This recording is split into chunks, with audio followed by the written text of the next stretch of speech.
Ladies and gentlemen, thank you for standing by and welcome to the Upland Software fourth quarter financial results. At this time, all participants are in a listen-only mode. Later, we will conduct a question-and-answer session. If you would like to ask questions during this time, simply press star, then the number 1 on your telephone keypad. If you would like to withdraw your question, press the pound key. The conference call will be simultaneously webcast on Upland's Investor Relations website. We can be accessed at investor.uplandsoftware.com. As a reminder, this conference call is being recorded. Following the completion of the conference call, a webcast replay will be available for 12 months on Upland's Investor Relations website at investor.uplandsoftware.com. By now, everyone should be accessing the fourth quarter earnings release, which was distributed today at approximately 3 p.m. Central Time, 4 p.m. Eastern Time. If you've not received the release, it's available on the Investor Relations tab of Upland's website at investor.uplandsoftware.com. I'd now like to turn the conference over to our host, Mr. Jack McDonald, Chairman and CEO of Upland Software. Please go ahead, sir. Thank you, and good afternoon, and welcome to our Q4 2019 earnings call. I'm joined today by Tim Maddox, our President and Chief Operating Officer, and Mike Hill, our CFO. I'll start by summarizing results and some recent highlights. Following that, Mike will give you a more detailed look at the numbers and share our guidance for the first quarter and the full year 2020. And then Tim will cover sales and operations highlights from the fourth quarter. After that, we'll open the call up for Q&A. But before we get started, Mike will read the safe harbor statement. Mike? Thank you, Jack, and good afternoon, everyone. During today's call, we will include statements that are considered forward-looking within the meanings of the securities laws. In addition, we may make additional forward-looking statements in response to your questions. These statements are subject to risks, assumptions, and uncertainties that could cause our actual results to differ materially. We caution you to consider our discussion of risk factors and other uncertainties that could cause actual results to differ materially from those in the forward-looking statements contained in the press release and in this conference call. A detailed discussion of such risks and uncertainties are contained in our annual report on Form 10-K as periodically updated as needed in our quarterly reports on Form 10-Q filed with the SEC. The forward-looking statements made today are based on our views and assumptions and on information currently available to Upland management as of today, February 26, 2020. We do not intend or undertake any duty to release publicly any updates or revisions to any forward-looking statements, whether as a result of new information, future events, or otherwise. On this call, Upland will refer to non-GAAP financial measures that, when used in combination with GAAP results, provide Upland management with additional analytical tools to understand its operations. Upland has provided reconciliations of non-GAAP measures to the most comparable GAAP measures in our press release announcing our fourth quarter and full year 2019 results, which is available on the Investor Relations section of our website at investor.uplandsoftware.com. Please note that we're unable to reconcile any forward-looking non-GAAP financial measures to their directly comparable GAAP financial measures because the information which is needed to complete a reconciliation is unavailable at this time without unreasonable effort. To learn more about our outreach plans, please feel free to contact us at investor-relations@uplandsoftware.com. And with that, I'll turn the call back over to Jack. Thanks, Mike. Q4 was a strong finish to an outstanding year. We had 46% total revenue growth, 49% growth in adjusted EBITDA, so a very strong Q4. We posted net dollar retention rate at 97%, so more proof that Upland One continues to drive customer loyalty. Our Q4 organic growth and reported recurring revenues came in on target at 5%. For the full year of 2019, organic growth was 7%, so both within our target range of mid-single digits, read that 4 to 6, 3 to 7, that target range that we consistently talk about. We had a host of product innovations in Q4 as we combine focused in-house R&D with our innovation through acquisition program of building out our enterprise clouds into end-to-end category winners. And we'll be covering some of those R&D innovations in greater detail in Tim's section of the call. We had record expansion and new bookings in the fourth quarter. And I want to note, it's still early in our cross-sell journey. And obviously, our new go-to-market team and the 4 clouds and the innovation there are going to help with that. But without ringing the bell too loudly, I'd note that we had some material cross-sell success in the fourth quarter. Tim will talk more about it in a couple of minutes, but we saw a strong uptick in cross-sell activity, including some pretty major deals. So our largest was a global communications and media company that committed to a significant knowledge management offering to drive call center efficiency. And that company was already a large and happy customer for our customer sentiment cloud offering. So again, it's early days, but we're beginning to see some traction there, some increasing traction there. We had a record year on the M&A front. For the full year, we completed a total of 5 acquisitions. 5 acquisitions that added $67 million in total annualized pro forma revenues and $30 million in annualized adjusted EBITDA when fully in model. We paid an average price of 3.3 total revenue, so 3.3 times total revenues. Now again, that excludes the typical half turn of revenues of restructuring costs. And the average adjusted EBITDA multiple paid on a pro forma basis was 7.4 times. So these are highly accretive acquisitions and increasingly strategic. We are building out our clouds like never before to really create end-to-end category winners. The degree of targeting now around specific capabilities that we want to add in order to create end-to-end category cloud solutions is greater than it's ever been. And I would note that our pipeline of these targeted acquisitions and our pipeline in general is stronger than it's ever been, and our position in the marketplace as a dependable and trustworthy buyer has never been better. A couple of updates that occurred subsequent to year-end. We closed the acquisition of Localytics, which has been announced, and also announced a major initiative to create true distribution, true enterprise sales distribution for Upland cloud solutions with a new go-to-market leadership team led by software industry veteran Rod Favrone, who came in as President and Chief Commercial Officer, and also including new marketing, customer success, and global account sales leadership. So we are happy to welcome Rod. He was on our board for 5 years, so he is very familiar with our model. Rod and this team, which has worked together before at both Spreadfast and Lombardi, have a successful track record of scaling high-growth enterprise software organizations. Rod will be reporting to me and will be working alongside Tim Maddox, our President and Chief Operating Officer. Looking now to our guidance for 2020. As our strong guidance indicates, we are positioned for a great 2020 with 4 compelling enterprise clouds, proven new go-to-market leadership, and a robust acquisition pipeline. I would note that Upland's 2020 guidance also reflects increased investment in go-to-market initiatives, including the addition of the new go-to-market leadership team. But in addition to that, planned hires in global account sales and additional marketing and related program spending.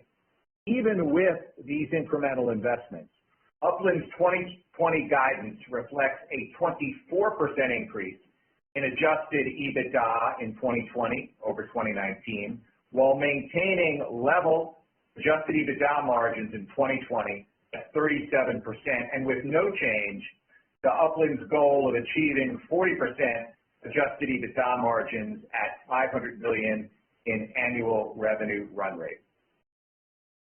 You know, I've seen it before. We've built this before. You get to a point in a business of critical mass in people and process and products and customers and access to capital and access to deal flow, where you start to see powerful network effects. Every acquisition adds scale, strengthens product clouds, adds major customers, adds product solutions, which we can then pump through our growing enterprise sales force to our over 9,000 customers and our more than 1,500 major accounts. It is a beautiful model, and we are just getting started. So we couldn't be more excited about 2020 and the road beyond. With that, I'm going to turn the call over to Mike. We'll take you through the Q4 numbers and guidance. Mike? Thank you, Jack. As Jack just said, I'll take you through the financial results for the fourth quarter of 2019 and our outlook for the first quarter and full year of 2020. Total revenue for the fourth quarter was $66.1 million, representing growth of 46% over the fourth quarter of 2018. That's recurring revenue from subscription and support grew 41% year over year to $59.1 million. Professional services revenue was $3.4 million for the quarter, a 26% year-over-year increase. Perpetual license revenue was $3.5 million for the fourth quarter, for an increase of 421% year-over-year. Moving down the P&L to gross margins, overall gross margin was 68% during the fourth quarter, and our product gross margin remained strong at 70%. Or 74% when adding back depreciation of equipment and amortization of acquired intangible assets, which we refer to as cash gross margins. Our professional services gross margin was 36%. Turning to our operating expenses, research and development expense, net of refundable Canadian tax credits, was $8.5 million for the fourth quarter, representing 13% of total revenue in the fourth quarter. Sales and marketing expense was $11.5 million, representing 17% of total revenue in the fourth quarter.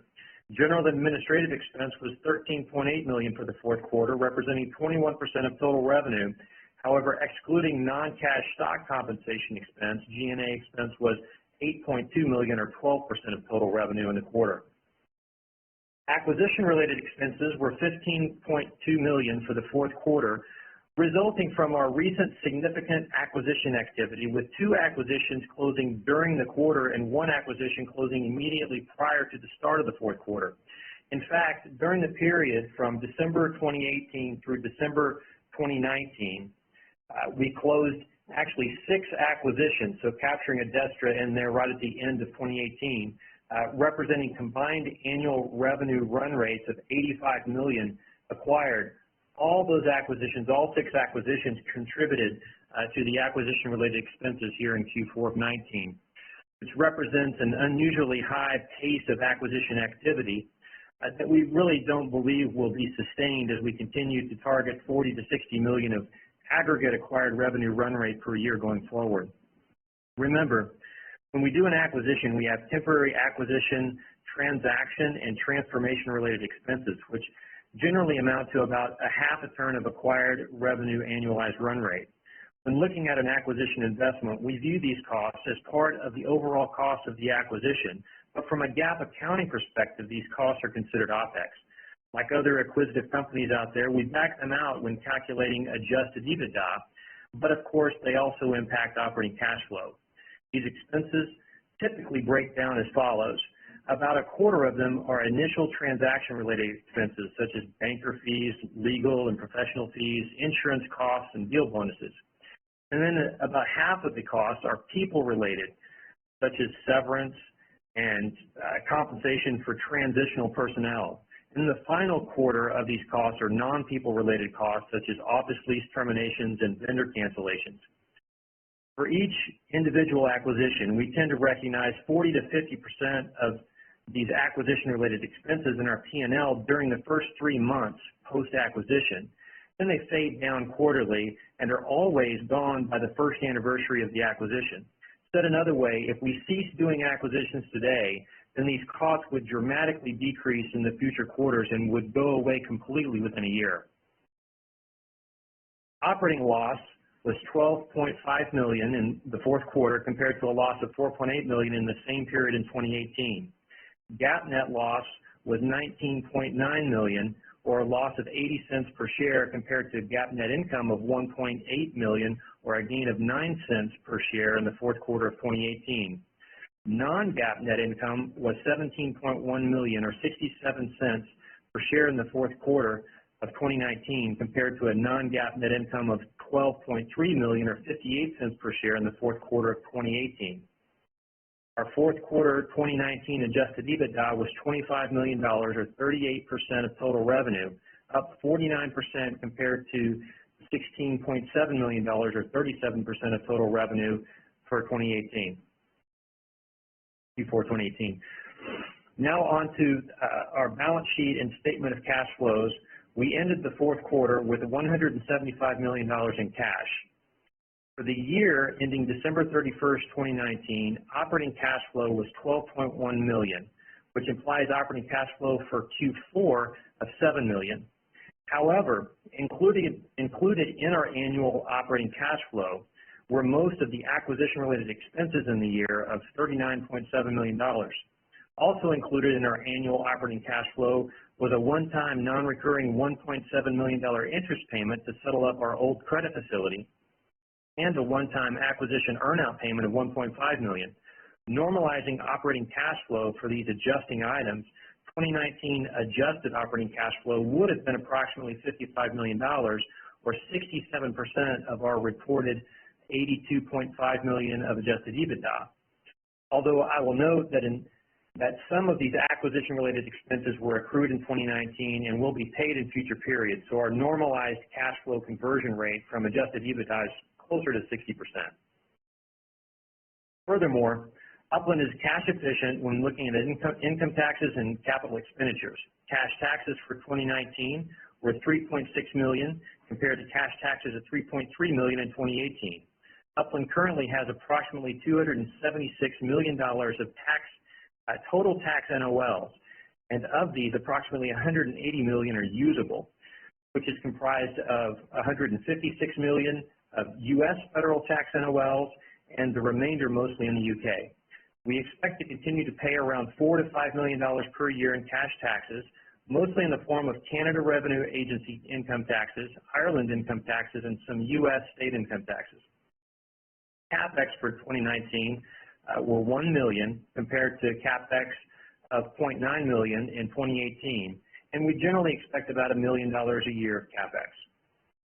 During the fourth quarter, we expanded our Term Loan B credit facility by $190 million and paid off our $60 million revolver, leaving it fully available now for future draws for M&A. As of December 31st, 2019, we had approximately $539 million of gross debt outstanding, excluding deferred debt offering costs, making net debt approximately $364 million after factoring in the $175 million of cash on our balance sheet. We are reaffirming our recently announced Q1 and full year 2020 guidance. For the quarter ended March 31st, 2020, Upland expects reported total revenue to be between $62.8 and $65.8 million, including subscription and support revenue between $58.8 and $61.2 million, for growth in recurring revenue of 33% at the midpoint over the quarter ended March 31st, 2019. The first quarter 2020 adjusted EBITDA is expected to be between $23.1 and $24.5 million for an adjusted EBITDA margin of 37% at the midpoint, representing growth of 34% at the midpoint over the quarter ended March 31st, 2019. For the full year ending December 31st, 2020, Upland expects reported total revenue to be between $269.5 and $281.5 million, including subscription and support revenue between $252.6 and $262.2 million, for growth in recurring revenue of 26% at the midpoint over the year ended December 31st, 2019. Full year 2020 adjusted EBITDA is expected to be between $99.2 and $104.8 million for an adjusted EBITDA margin of 37% at the midpoint, representing growth of 24% at the midpoint over the year ended December 31st, 2019. And with that, I'll turn the call over to Tim Maddox, our President and COO. Thanks, Mike, and good afternoon, everyone. I'll give you a review of our sales, product, and operating results for Q4. Before that, let me get started by highlighting some of our customer success metrics for the full year of 2019. As a reminder, Upland has an unwavering commitment to 100% customer success. We define that as every customer realizing the full value that they expect from our software products. We measure our performance against these commitments by surveying customers twice a year using the Net Promoter Score, or NPS methodology. In both NPS surveys for 2019, customers continue to place Upland at the high end of the scale for leading enterprise software companies. And we see this customer feedback reflected in our net dollar retention rate, or NDRR, which we report annually. For 2019, our NDRR was 97%, consistent with both our expectations and our 2018 performance of 98%. We're pleased with these results and remain committed to driving NDR even higher. Turning to our sales performance to Q4 specifically, we expanded our customer relationships significantly with 255 existing customers doing more business with us. 51 of those customers were major expansions, or over $25,000 in ARR expansion, or annual recurring revenue. Among the larger expanding customers were an EMEA-based supplier of home building and renovation industries, which expanded its commitment to our Customer Experience Management Cloud. A manufacturer in the commercial and business aircraft industry also expanded significantly with us, their commitment to our Project and IT Management Cloud.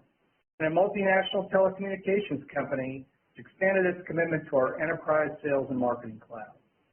252 other existing customers expanded their commitments by more than $4.8 million in aggregate annual recurring revenue in Q4. Turning to new customer acquisition, we welcomed 145 new customers to Upland in Q4. Included in those customers are 44 major customers who each committed over $25,000 in new annual recurring revenue to Upland. Among our larger new customers were a North American insurer who committed to our Project and IT Management Cloud, and a global entertainment company who committed to our Customer Experience Management Cloud. Another new customer, a communications and media company that Jack alluded to, committed to our Customer Experience Management Cloud, and in addition to significant recurring revenue, this customer also contributed to the large perpetual license increase in fee that Mike referenced. In all, 142 other new customers committed over $3.3 million in total annual recurring revenue spend with Upland in Q4. As Jack alluded to, we saw a strong uptick in our cross-sell activity. An additional example beyond the one that Jack referenced was a large financial services company which committed to our Project and IT Management Cloud after an exceptional experience with our knowledge management offering. We're going to continue with these efforts to drive more cross-sells in 2020, and we'll begin to referring them more as solution selling as we leverage the positioning of our 4 enterprise clouds going forward. On the product front, we continue to invest in customer-informed innovation through high quality and efficient internal development. For example, within our CXM cloud, we added support for ServiceNow Agent Workspace, bringing efficiency to service desk agents at joint Upland and ServiceNow customers. In Q4, we also announced the acquisition of Ingenious, a computer telephony integration solution for enterprise contact centers within the CXM cloud. That product integrates also with ServiceNow and with Salesforce.com, 2 systems of record within a lot of our customers. We continue to expand our offerings into all stages and touch points within the customer journey. Staying with CXM for a bit here, after the end of Q4, on February 7th, we announced the acquisition of Localytics, as Jack referred to, expanding our offering into the mobile application personalization analytics solution. This is another great step forward for us in providing rich experiences, personalization, and real-time sentiment analysis across every digital channel, including text, mobile app, browser, wallet, voice, and email. Moving to our Enterprise Sales and Marketing Cloud, we announced the acquisition of Altify, a customer revenue optimization solution. We acquired that company in Q4, and it is a critical component of our offering and is a great fit for companies working to optimize their sales processes for enterprise sales forces. We also completed a set of releases over the quarter to streamline our RFP automation workflows and improve overall performance, security, and usability of our enterprise sales and marketing cloud. Within our project and IT management cloud, we continued on our mission to connect our offering to our key customer infrastructure within our customers. For example, in the fourth quarter, we integrated Google Cloud usage data into our ITSM offering and the cost management module that's part of our project and IT management cloud, adding to a similar existing integration for our AWS cloud data, enabling comparisons between the cloud and on-premise cost structures. Within the document workflow cloud, we had an exciting new product announcement in the quarter, our Intelligent Capture product. This product offers an on-ramp to the cloud for organizations that require flexible deployment solutions for document workflow processes. We give them the flexibility to operate in multi-tenant cloud and on-premise or hybrid capture and route scenarios. And finally, we continue our investment in the core Upland platform components, Upland Analytics, and a new addition, Upland Work Center. We added Upland Analytics support to one additional product in Q4, bringing to 7 the number of products supported by Upland Analytics. Our Work Center product, a central location for single sign-on and quick access to frequent actions or analytics, went into limited release in Q4. We are actively validating that direction with several key customers. So lots of exciting things on the product front. With respect to operations, we continue to invest in Upland One, our unified operating platform and the foundation of our 100% customer success commitment. We implemented internally developed solutions to streamline pricing, quote generation, and approval processes, allowing us not only to respond to customers more quickly, but also to avoid incremental third-party licensing costs. We also completed the integration of Simple into Upland One and continued to execute integration plans for our Ingenious and Altify acquisitions. And we further evolved our integration playbook with respect to sales and marketing processes, improving our ability to drive lead generation and sales team coordination prior to full Upland One integration. And finally, we continue to improve our performance and efficiency in our support, cloud operations, and back office functions, which contribute to our high customer loyalty and customer success. In summary, our Q4 results highlight our strong finish to 2019 and our significant progress for the full year. We remain committed to taking 2020 to the next level. With that, I'll pass the call back to Jack. Thank you, Tim. We're now ready to open the call up for questions. Again, everyone, in order to ask a question, you may press star, followed by the number 1 on your telephone keypad. We'll compile the Q&A roster. Please give me one moment, please. Our first question comes from Brad from Credit Suisse. Your line is open. Pinch-hitting for Brad. Congrats on the strong end to the year. I guess this one's for Tim or Jack. A lot of excitement with Rod joining the team. Can you just give us a sense of the changes that he's expected to make, whether it's in terms of sales headcount or program changes, and how should we think about the timing of these returns? So over the last 3 years, we began growing our sales headcount.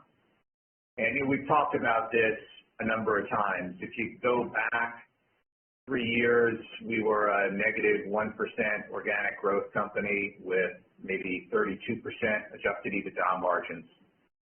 And when we did acquisitions, we would get rid of the sales team, because up until that point 3 years ago, we couldn't hold on to the sales team and make our margin targets. About 3 years ago, we realized we were getting enough efficiency in the model, in the back office, that we could afford to retain the productive salespeople, maybe not all the marketing spend, but the productive salespeople. And over the past 3 years, we've gone from just a handful of salespeople to 80 or maybe a few more than 80 today. Happily, at the same time, we've taken our organic growth from flat or negative 1% to mid-single digits, and we've increased adjusted EBITDA margins from that 31, 32% up to the 37%. range. But in terms of where we stand today on the sales front, I like to say that as the sales force is concerned, we've got a field of soldiers, but not an army. We needed to bring in that officer corps to direct our sales team in a way that will drive more productivity. And so that's why we made the move to bring in Rod, and of course he comes with a team that he's worked with before successfully at both Lombardi and at Spreadfast. One exited to IBM, the other to Vista Equity.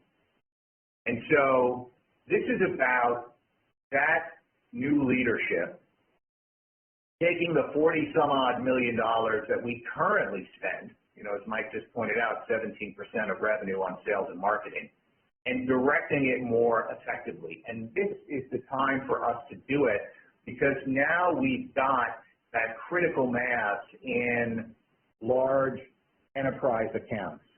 And across these 4 clouds, we've got those adjacencies and products that can drive true cross-sell or solution selling, as Tim referred to earlier. So job one will be making this existing sales force, which today is principally product-oriented, making them more effective. Through time, we will evolve to more of an account-based marketing and sales model. Now, we've got a lot of Fortune 2000 accounts where we've got multiple products in and revenues of millions of dollars, but we lack today an effective global account management program where you've got one sales executive that is overseeing that account and helping to drive more value for the customer and seek more opportunities for Upland products. So a part of what this new team will do is begin to build out that global account management team, those global account sales executives. And the hiring of that initial team is reflected in our budgets for 2020 and is reflected in our 2020 guidance. And then over the next couple or 3 years, we will begin to migrate a larger share of our marketing and sales spend from product orientation to account-based orientation. In terms of when this will impact organic growth, look, we're going to maintain our conservative stance on that. I will tell you, if this new flying formation doesn't increase organic growth, it's still a good idea because it is a more scalable, more efficient model that will enable us to do more acquisitions, to integrate them more quickly, and frankly, to achieve a higher pro forma contribution margin on acquired products because we will have sales distribution in place at the account level where every new acquisition product goes into the kit bag, the sales bags of that global account management team. And imagine that. We've gone from a startup to a $275 million business with $100 million of EBITDA, created $1.5 billion of enterprise value, and done it without effective front office distribution. If we can add front office distribution, and the benefit could be significant in terms of, again, scalability of the model, in terms of margin enhancement, and there could very well be a meaningful organic growth rate prize. But I would say let's reserve judgment on that last point for now. We'll keep our conservative organic growth guidance, and we'll see what this new model brings as we move through 2020 and into 2021. Jack, that's very helpful and insightful. Just a quick follow-up from Mike. Mike, you guys have been fairly busy in terms of M&A from the second half of 2019 to early this quarter. Can you just provide some update on how some of the larger acquisitions have been performing, and then how are they going in terms of the integrations? So yeah, all integrations are on schedule, on time, going great. We've been buying more thematic assets, growthier assets, and they've all been performing very well. So So yeah, we've gotten into a period here where we've knocked off 5 acquisitions last year, 6 if you include Adestra at the end of 2018, as I mentioned, and everything, we're very sort of proud of the performance, and we want to just kind of continue the motions, landing these acquired businesses, getting them into model in the Upland One platform, now standing up distribution so that we can keep those forward momentum growth characteristics intact as much as possible while still meeting our margin and cash flow targets. Great. Thanks for taking my questions, and congrats again. Our next question comes from the line of Bhavan from William Blair. Your line is open. Hi, everyone. This is Camille Milcharek on for Bhavan Suri. I just want to push on that last question a little more. Your organic revenue growth has been at 7% each of the last 2 years, and sales and marketing expense in this most recent quarter grew at the highest rate in, I think, something like 6 years. I mean, do you think organic growth could accelerate from the previous years, or do you think it's likely to remain in this mid-single-digit range? Thanks. Well, again, we're putting in place investments to drive a structural increase in organic growth and to create more scalable sales distribution for our products. We're going to maintain our conservative outlook on organic growth. Our guidance reflects organic growth of low single digits.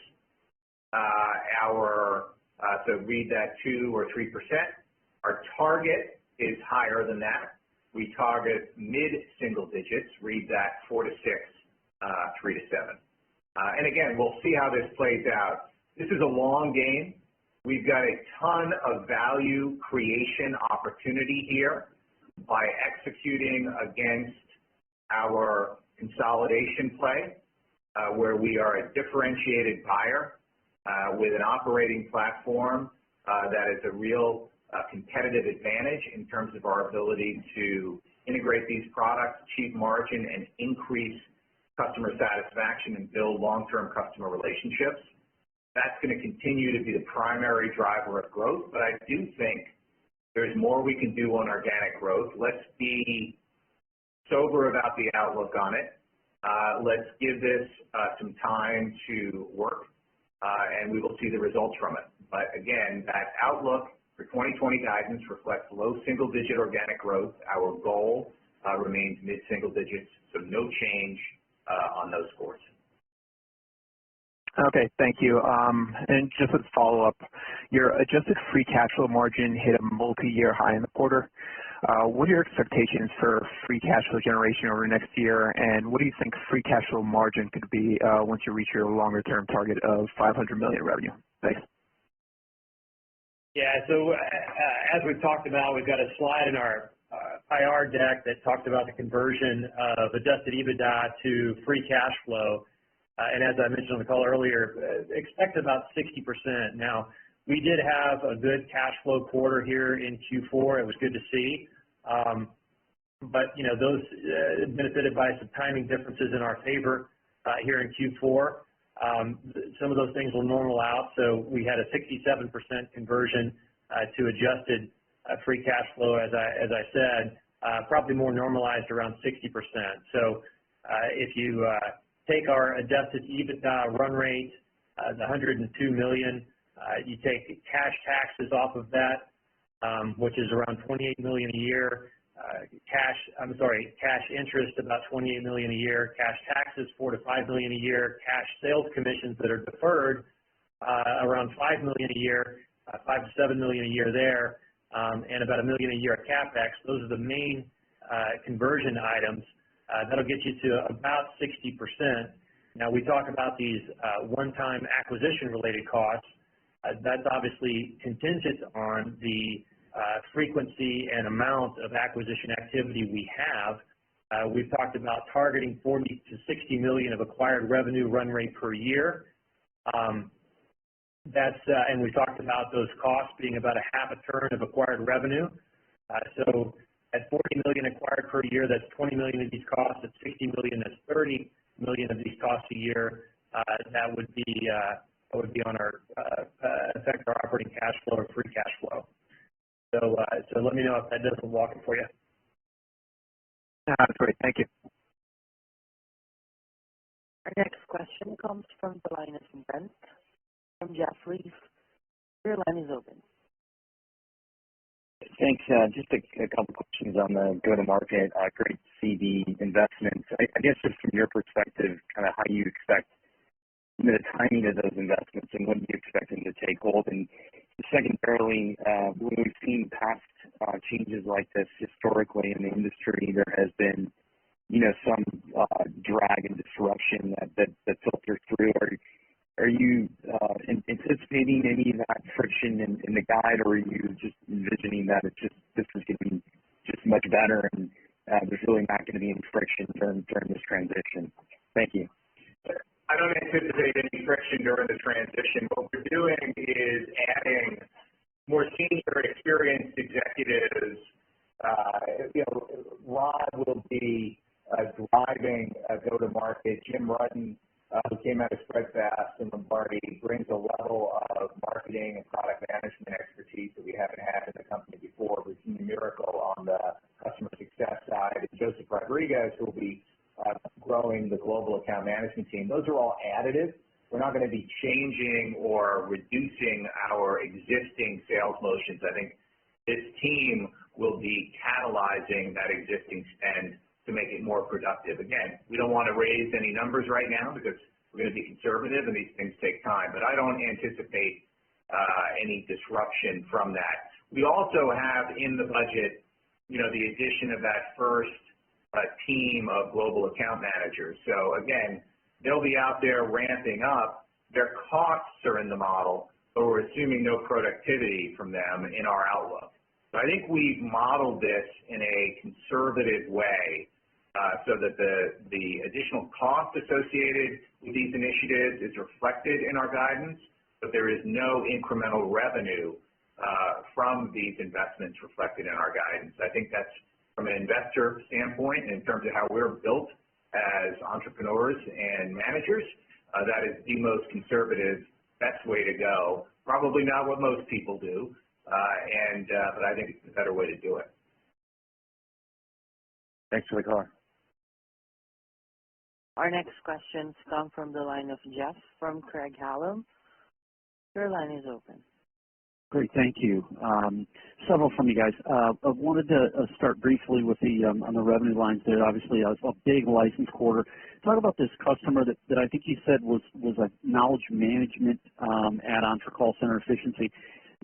Obviously, the size is seemingly unusual, very unusual. So just talk how they came to that purchase. Were they an existing customer?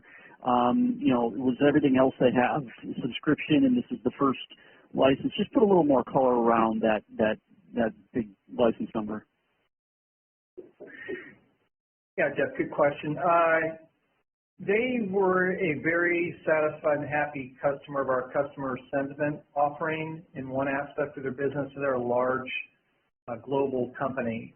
And when they were looking for knowledge management, we're well known in the knowledge-centric system or KCS area.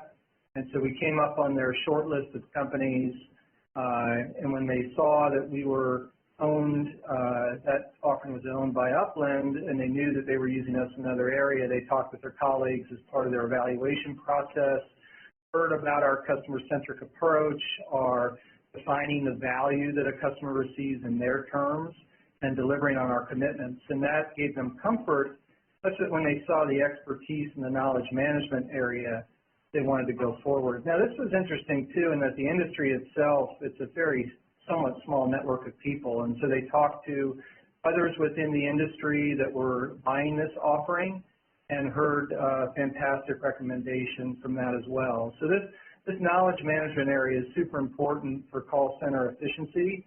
That coupled with our Ingenious acquisition for integrating the telephony systems to the cloud, and then using this customer sentiment engine provides really a great catalyst to improve the efficiency of call centers. So We're early days in that solution, but that's certainly going to be one of our solution selling motions that Jim and the marketing team is going to target and go after. So hopefully that gives you a little more color as to how that account evolved over time. The other piece of color I'd provide on that is that there was both a large perpetual component to that sale, but in addition to that, a very significant ARR component. Right. So there are both things, not just a big perpetual opportunity. That's correct, and it's still a cloud offering and a cloud delivery recurring model. Okay. And then Tim, while I've got you on the Work Center product, you talked about, kind of what your learnings are as you move towards a broader rollout. Can you talk about your goals with that product and what you've learned so far and when we might see that fully available? Sure.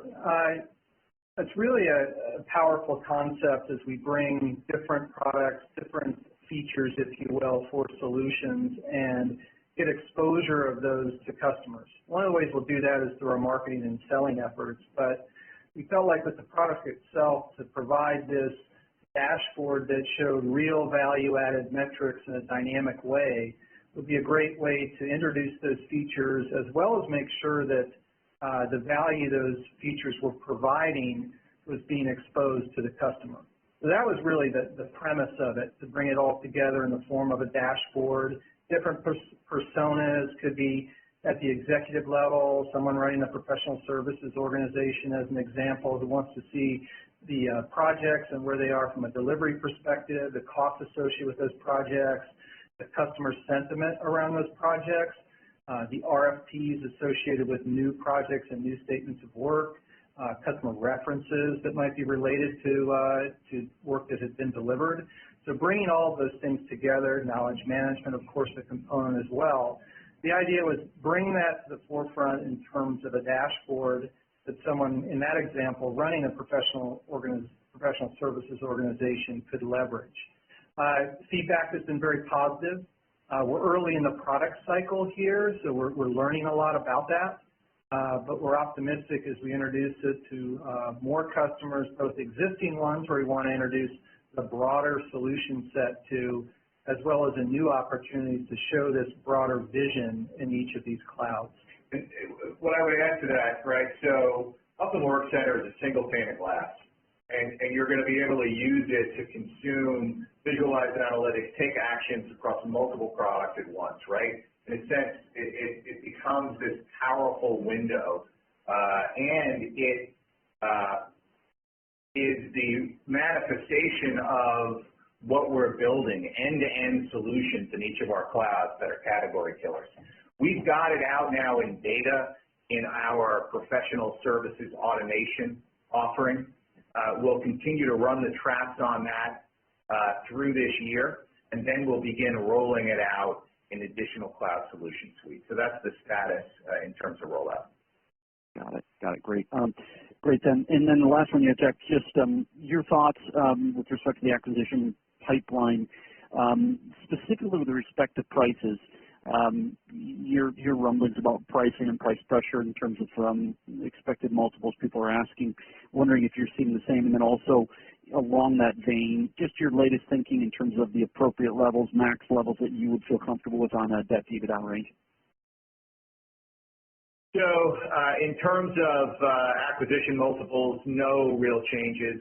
We noted last year it was an average of 7.4 times adjusted pro forma EBITDA, 3.3 times revenue that's pre-restructuring expense. And we find in that range we've got pole position and a lot of attractive thematic opportunities, right, because we're going after more thematic fit. So pipeline's never been stronger. Our position in the marketplace never better.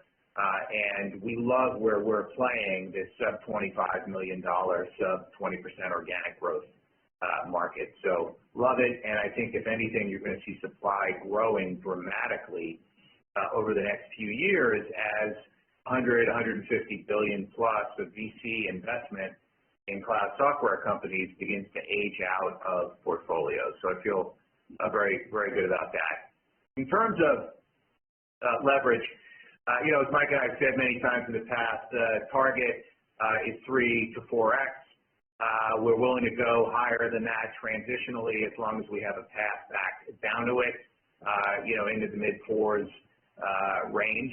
Ultimately, this is a delevering model.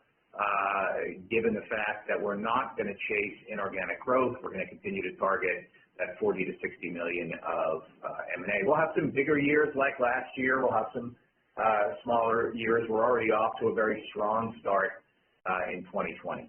So that's the take on that. Got it. Great. Thanks. Thank you. Our next question comes from the line of Richard from Roth Capital. Your line is open. Thanks. Can we talk a little bit about the timing of the synergies you expect throughout 2020 with the deals that you've already put in? Would it be more first half weighted, or do you think it kind of plays out throughout the year? Well, in terms of the outlook on those acquisitions and how the costs get rationalized, we bring acquisitions into model within 90 to 120 days of acquisition. That's the target. There are some items that lag that a little bit, but that's been consistent throughout. And as Mike was pointing out earlier, in terms of how the restructuring expense burns down, it's over the first 4 quarters, typically, and this is an average, right, 40, 30, 20, 10, in terms of the cost side.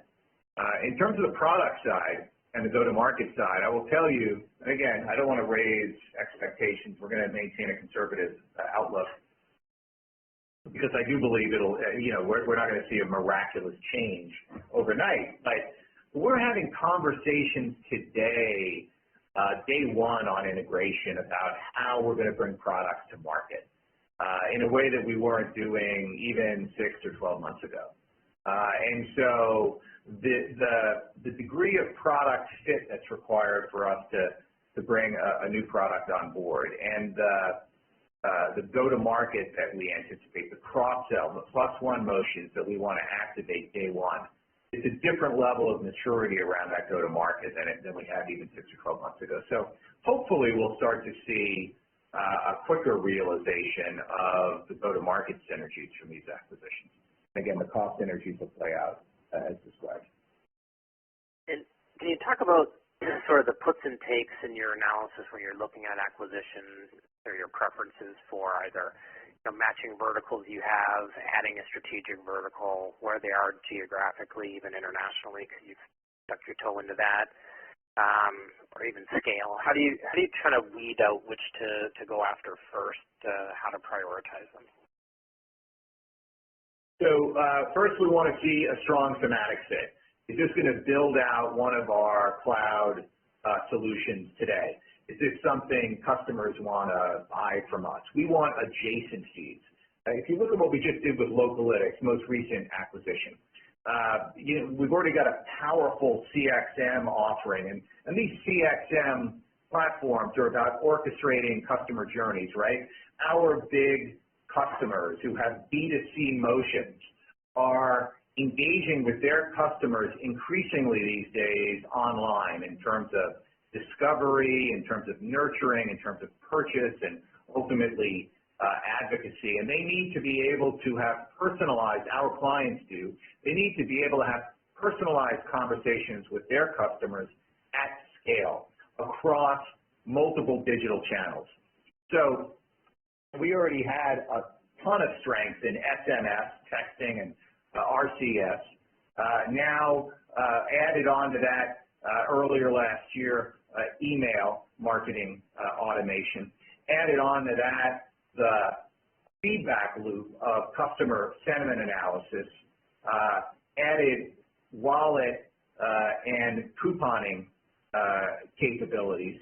And then with Localytics, added in-app and push messaging, so that now you can cover the entire spectrum of channels as our customers, our clients orchestrate those customer journeys on behalf of their consumers. So it's a much more purposeful perspective, and when you do that, your ability to take that in-app product and sell it to that chief marketing officer at a Fortune 2000 company who's already using our text-based products or email products, well, that's just a much easier proposition than selling something that's not adjacent. And on top of that, we're doing clever integrations to bring these products together as part of our innovation through acquisition strategy. So we want thematic fit. We want sticky products, 90% plus net dollar retention rates, real software solutions, not bastardized managed services plays. So we want cash gross margins north of 70%.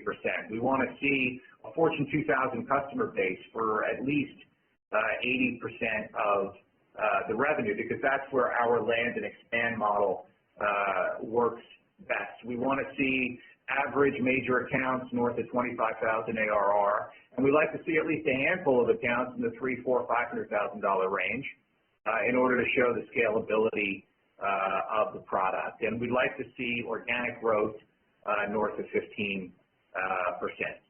So those are the geography is less important to us. You know, we did want to create more of a international base, which we've done now across a few acquisitions, but the geography is not the driver.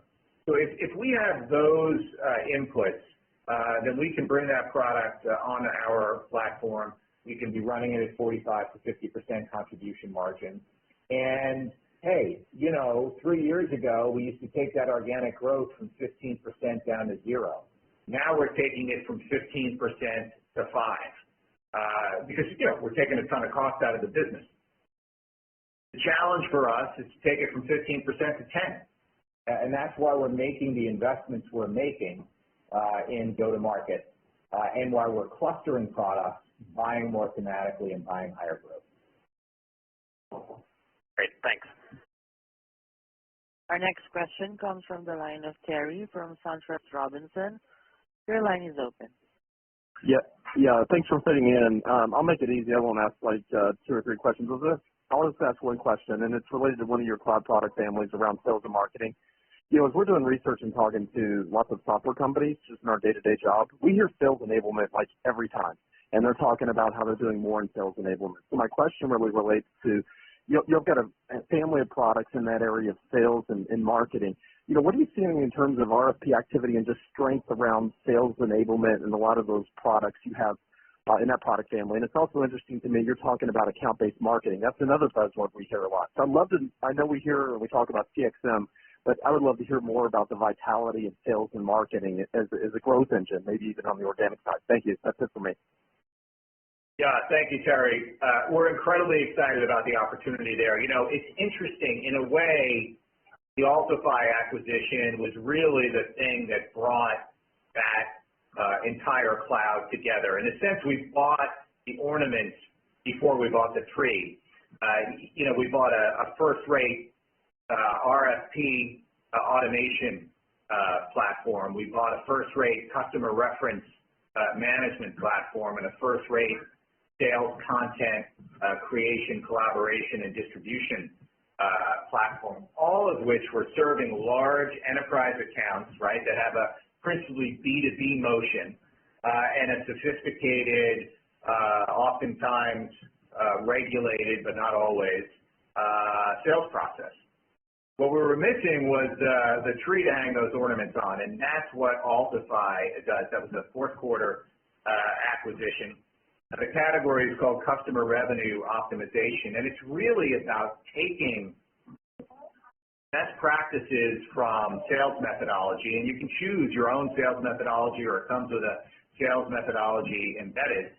And where you used to have to rely on a consulting firm to come in and do this for you, they've actually cloudified, if you will, that intelligence into a software platform which guides enterprise sales forces through the entire selling process with embedded intelligence that represents next best action at various nodes in the sales process. So So you can imagine the logic here when next best action is to roll out customer references, and we got that, or next best action is about that RFP response preparation, and we've got that. And when you've got content that's been created on a collaboration platform that ensures compliance and integrity, and you can use that to feed that sales engine. So this is an area, it is as robust a growth area for us, we believe, as CXM. And we view the two things together. They're really, in my sort of pea-brain, they're both customer engagement. One is for clients of ours that have a principally B2C motion. The other is for clients that have a principally B2B motion. And as we've talked about, they together represent, better than 2/3 of our total revenue. And they're an area of great focus for us in terms of future acquisitions and go-to-market. Thanks, Jack. Our last question comes from the line of Brian from Raymond James. Your line is open.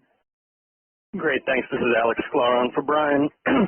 Jack, just a higher level question here, but do you think your willingness to step up on the go-to-market investments has any ancillary positive impact on the desirability of Upland as a buyer for some of your pipeline M&A targets? Yes, I think it does, because particularly as you start looking at growthier businesses, and that's what we call this, we want to see at least 15% organic growth in the targets.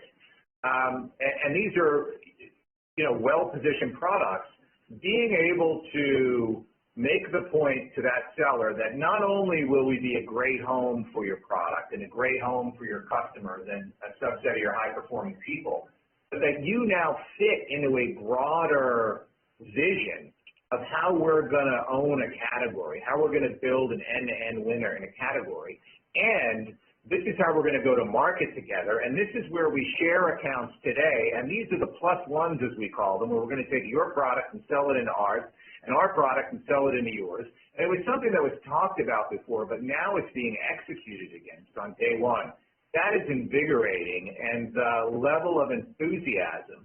We just had a kickoff meeting for CXM, sales kickoff meeting with sales executives, customer success executives, solutions consultants.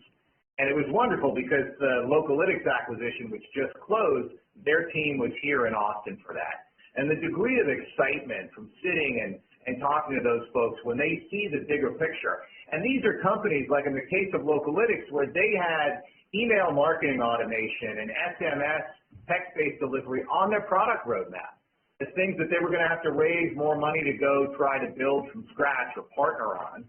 And we bring that to the table immediately. So we're creating this whole product solution. We're leapfrogging competitors. We're shortening time to market. We're creating end-to-end solutions that can win, particularly as cloud moves to more of a suite-based or multi-solution deal. You don't want to be a single product provider, I don't think, in this market. It gives us price flexibility.